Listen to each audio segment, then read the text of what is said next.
How's it going, guys? Coffee here. Today I wanted to go over the recap of the Arcana season preview for the new Torchlight Infinite season that is releasing on January 9th.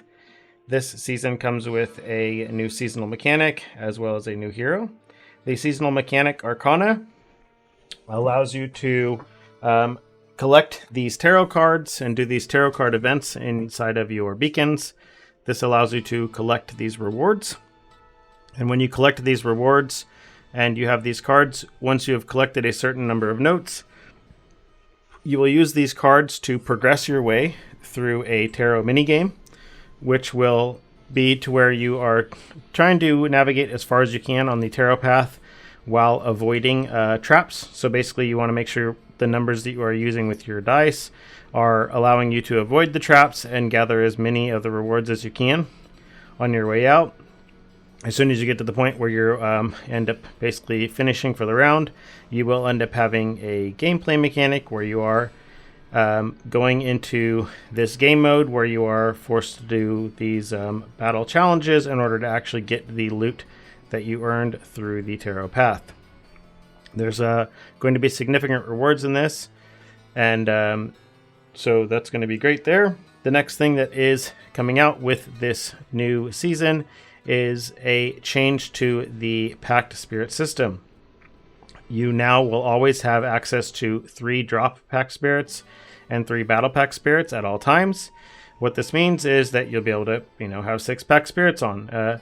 They are also made some significant changes to the Pact Spirit system to make it a little bit more simplified. So as you can see here, you actually just have 3 paths for each of your Pact Spirits, and their nodes have been simplified quite a bit. And along with the changes to the Pact Spirit system, the new League mechanic offers Destinies, which allows you to change the nodes on your actual Pact Spirit tree with new replacement nodes. So if you have things that are better for your specific build, you can overwrite the nodes that are actually coming with the Pact Spirits that you do have and basically upgrade them or modify them to fit your characters perfectly.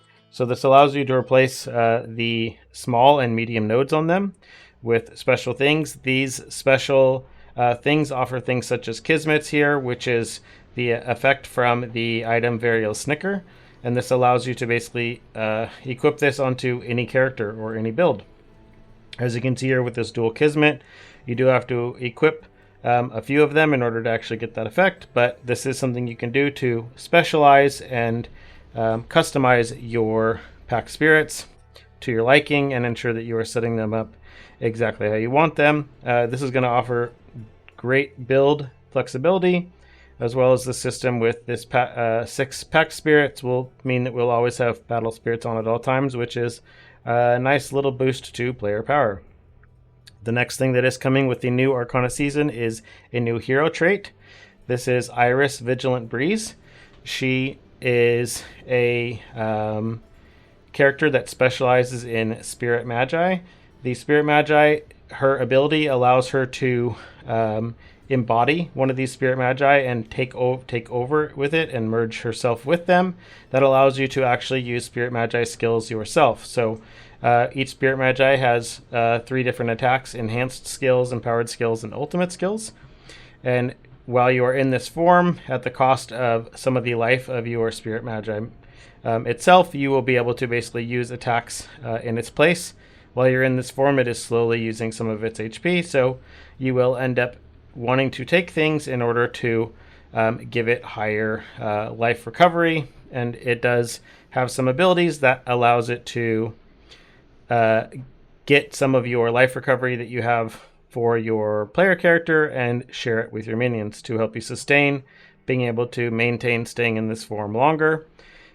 And along with this, they have released 2 new Spirit Magi. They have the Stone Spirit and the Chaos Spirit, as you can see here. The Stone Spirit or the Rock Magus rather, is an attack spirit which does have a Whirlwind type ability as its main attack.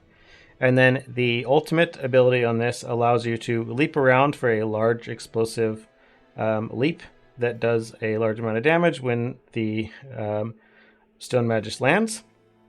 As you can see here, they are able to leap around for a nice big explosive area. And then the Chaos Magus here allows it to have multiple, again, high area of effect attacks. That allows it to also have a retaliation effect on it, where it will automatically attack whenever it is hit by something. So there's probably going to be some good ways to build around this, whether you are building into just the self-hitting abilities with this, or whether or not you're going to be triggering in or basically triggering off of getting hit. There's going to be some nice build variety here. As you can see, Withering Payback allows you to trigger skills based off of actually taking damage. So with the ability to cause your Spirit Magus to end up taking damage themselves, this should be some good build interactions there, as long as you can actually figure out the build options for how to sustain the recovery on the minion itself. Next thing that is coming, they are making some adjustments to legendary gear. This is, they are buffing some individual underused unique items. So as you can see here, Sage's Insight Gloves have been adjusted to where you can get upwards of like minus 100% elemental resistance to enemies. Lone Walker Boots have been upgraded to an ultimate legendary. So they have been made a little bit better. They've lost the necessity for them to be make your auras only affect you. So they've just been buffed all around, and they are made a little bit harder to get. Along with this new season, they are releasing new exclusive support skills for skills in order to basically change how they function. This one here is for Shadow Swamp. It does cause the Shadow Swamp to always be stuck to you.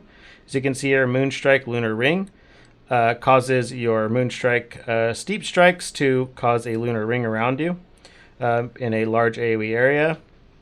As you can see here, that's pretty strong. Burning Shot Through Fire causes a ground effect to occur underneath all of the burning shots, which is going to burn enemies on the burning ground. The next thing they are adding here is also a support skill for Blizzard that causes it to cast in a very large area of effect rather than just in a small pinpoint area.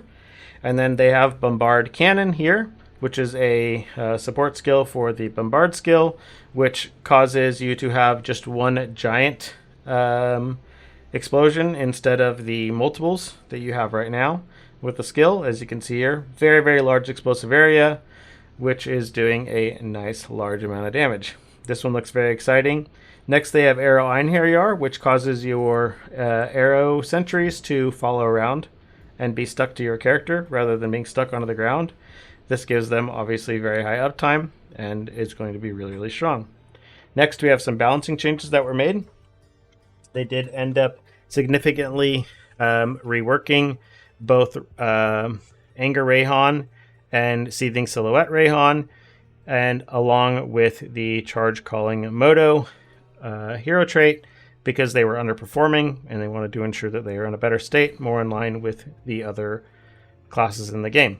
There's a lot of details in regards to these. They are covered in the patch notes. I will link those in the video down below for those who want to dig a little bit deeper into them, and I'll be covering them probably in a video in the future when I actually play these characters in the game. Next up, they did add a new co-op mechanic called the City Defense, which has up to 7 levels, or 7 waves rather, of defense that you can do with a friend or another person in order to get rewards, with the 7th reward being a chest for a legendary battle Pact Spirit. Selection similar to what they have with the Supreme Showdown, which has made a return as well, with a with some adjustments to make it a little bit easier and allow you to allow it to suit all playstyles. They've made some adjustments to the Netherrealm. The Frozen Canvas from last League has gone core, with some adjustments to the tree to where you do not need to spend as many points in it in order to unlock everything, along with whenever you get Snow Paper, you will immediately get access to all of the minions without actually having to do any beacons. So you'll be able to instantly go into the mechanic itself and immediately start painting. They have made some adjustments to the Netherrealm talent constellation as well. They have added the frozen canvas in there. They've made some adjustments to the beacon talent constellations, as well as lots of adjustments to all of them in order to get them to be used more frequently for anything that was either overpowered or underpowered. They've made adjustments as necessary. They are also doing an anniversary celebration, which is offering a free legendary battle Pact Spirit on the 7th day of login, along with extra login rewards for more pulls at battle Pact Spirits. They do have a featured Pact Spirit right now, which gives you a 100% chance to get the legendary battle Pact Spirit of your choosing. Along with this, they've also added some new cosmetics, so you can see new skill effects here, as well as a new loot effects, new extra features, new portals, things like that. And then the biggest one is they have actually offered their first hero trait skin, which is a alternate gender. So this is a female Rayhan to replace the Rayhan skill, or Rayhan class rather. If you have any other questions, leave them in the comments down below. And other than that, see you in the next one.